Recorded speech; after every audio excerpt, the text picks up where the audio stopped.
Majelis Hakim Pengadilan Tindak Pidana Korupsi atau Tipikor akhirnya menjatuhkan hukuman 14 tahun kurungan penjara terhadap Ahmad Fatonah karena dinilai terbukti menerima suap pengurusan kuota impor daging sapi dan melakukan pencucian uang.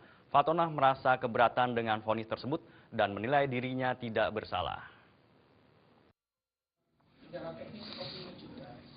Dalam sidang putusan kasus suap pengurusan kuota impor daging sapi di Kementerian Pertanian dan Tindak Pidana Pencucian Uang atau TPPU, Majelis Hakim Pengadilan Tindak Pidana Korupsi Tipikor Jakarta menjatuhkan hukuman 14 tahun kurungan penjara dan denda 1 miliar rupiah subsidi 6 bulan kurungan penjara kepada Ahmad Fatonah. Fatonah dinilai bersalah melanggar pasal 12 huruf A Undang-Undang Nomor 30 Tahun 1999 tentang pemberantasan tindak pidana korupsi karena terbukti menerima uang senilai 1,3 miliar rupiah. Adapun untuk perkara pencucian uang, Majelis Hakim menilai Fatonah hanya terbukti melanggar dakwaan kedua, yaitu pasal 3 Undang-Undang Nomor 8 Tahun 2010 tentang pencegahan dan pemberantasan tindak pidana pencucian uang, junto pasal 55 ayat 1 ke 1 KUHP, junto pasal 65 ayat 1 KUHP. Fatonah terbukti membelanjakan hartanya sebanyak 38 miliar 709 juta rupiah.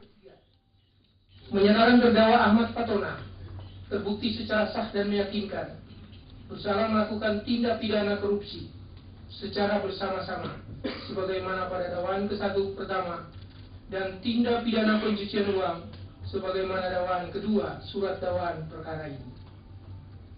4. Menjatuhkan pidana oleh karenanya terhadap terdakwa Ahmad Fatonah tersebut dengan pidana penjara selama 14 tahun dan denda sebesar 1 miliar rupiah dengan ketentuan apabila denda tersebut tidak dibayar diganti dengan pidana kurungan selama 6 bulan. Memerintahkan terdakwa tetap berada dalam tahanan. Menetapkan masa penahanan yang telah dijalani terdakwa dikurangkan sepenuhnya dari pidana yang dijatuhkan. Menetapkan barang bukti berupa dalam perkara tindak pidana korupsi, barang bukti nomor 1 dan seterusnya sampai dengan angka.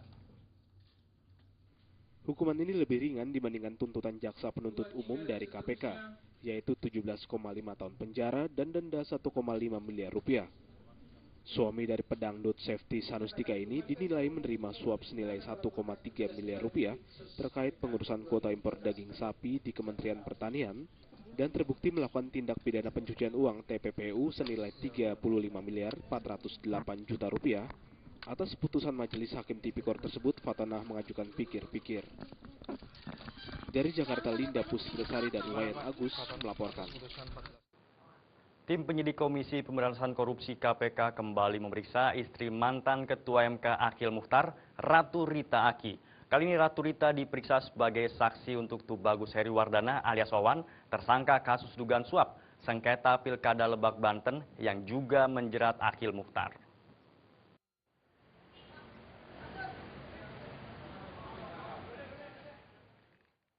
Istri mantan Ketua MK Akhil Muchtar, Ratu Rita Akil, kembali menjalani pemeriksaan di KPK. Ratu Rita tiba di gedung KPK sekitar pukul 10:15 waktu Indonesia Barat. Kali ini Ratu Rita diperiksa sebagai saksi untuk Tubagus Heriwardana alias Wawan, tersangka kasus dugaan suap sengketa Pilkada Lebak Banten yang juga menjerat Akhil Muchtar. Ratu Rita bungkam saat ditanya wartawan dan ia langsung memasuki gedung KPK.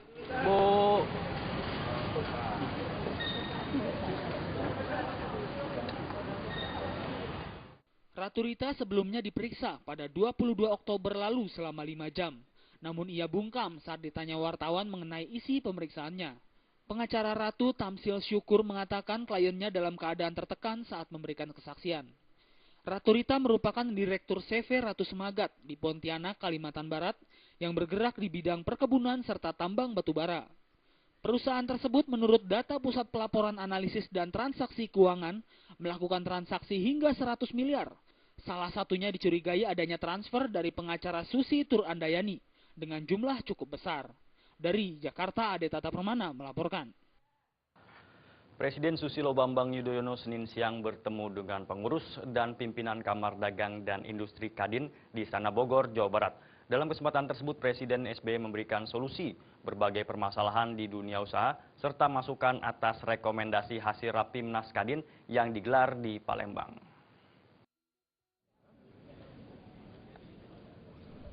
Kamar Dagang Industri baru saja menyelesaikan Rapimnas yang diselenggarakan di Palembang, Sumatera Selatan selama 3 hari. Dalam Rapimnas tersebut diperoleh beberapa hasil keputusan, yakni menjaga momentum pertumbuhan, membuat iklim investasi yang lebih baik, serta memperkuat sektor real. Kadin pun langsung melaporkan beberapa poin penting hasil Rapimnas tersebut dan hasil rencana aksi bidang pangan komitmen Bukit Tinggi kepada Presiden Susilo Bambang Yudhoyono pada Senin siang di Istana Bogor, Jawa Barat. Ketua Umum Kadin Suryo Bambang Sulistyo menyarankan kepada Presiden agar pemerintah membenahi beberapa sektor diantaranya bidang pangan, impor daging sapi, kuota BBM maupun pembangunan infrastruktur. Penurunan impor bahan pangan serta peningkatan produksi dalam negeri, mengingat masih tingginya impor bahan-bahan pangan seperti beras, jagung, gula kedelai, daging dan susu, maka Kadin sepenuhnya mendukung program produksi di dalam negeri. Respon beberapa usulan yang diajukan Kadin kepada pemerintah, menurut Presiden, pemerintah akan segera mengidentifikasi tantangan dan peluang perekonomian di masa mendatang dengan melakukan sinergi bersama agar perekonomian di tingkat kawasan nasional maupun global dapat berkembang dan pemerintah akan berpihak pada kepentingan nasional. Agar makin ke depan sinergi antara pemerintah, baik pemerintah pusat maupun daerah dengan dunia usaha makin baik. Kalau sinerginya makin baik, pasti kita berbuat lebih baik lagi untuk ekonomi dan rakyat kita. Dari Bogor, Jawa Barat, Rudi Wijaya melaporkan. Konfederasi Serikat Pekerja Indonesia atau KSPI resmi menyatakan penolakannya terhadap upah minimum provinsi atau UMP DKI Jakarta tahun 2014 yang telah ditetapkan Gubernur DKI Jakarta Joko Widodo sebesar 2,4 juta rupiah. Menurut Presiden KSPI Said Iqbal, pihaknya akan mengajukan gugatan ke Pengadilan Tata Usaha Negara atau PT-UN terkait penetapan UMP tersebut.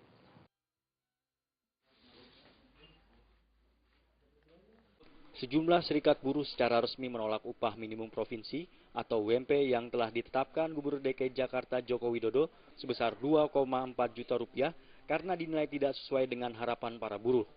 Presiden Konfederasi Serikat Pekerja Indonesia KSPI, Said Iqbal menyatakan bahwa UMP sebesar 2,4 juta rupiah merupakan keputusan sepihak yang tidak berpihak kepada buruh serta sangat tidak layak untuk hidup di Jakarta.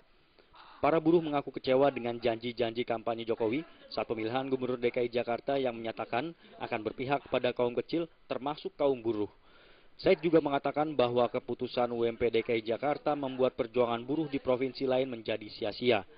Pasalnya DKI Jakarta dijadikan sebagai barometer UMP bagi provinsi lainnya. Pertama, seluruh buruh DKI dan buruh Indonesia menolak keputusan upah minimum yang telah ditetapkan oleh Gubernur Jokowi.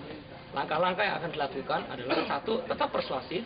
Kita minta ketemu dengan Gubernur Jokowi untuk merevisi daripada nilai UMP DKI tersebut. Dua, kita akan melakukan gugatan PT-UN begitu kita menerima SK dari Gubernur Jokowi. Dengan demikian, setiap sidang PT-UN pasti ada aksi-aksi massa yang besar, terus-menerus dan akan mengganggu daripada suasana Jakarta. Atas keputusan dan penandatanganan UMP DKI Jakarta, buruh berencana akan mengajukan gugatan ke Pengadilan Tata Usaha Negara atau PT-UN. Buruh juga berencana akan kembali menggelar aksi besar-besaran di depan Balai Kota mulai Rabu mendatang dengan isi tuntutan meminta agar Gubernur DKI Jakarta melakukan revisi atas keputusan penetapan kenaikan UMP DKI Jakarta sebesar 2,4 juta rupiah. Dari Jakarta, Sumantri melaporkan. Ya, pemirsa, kami masih memiliki sejumlah informasi lainnya, di antaranya sterilisasi jalur bus Transjakarta yang terus dilakukan. Informasinya setelah yang satu ini.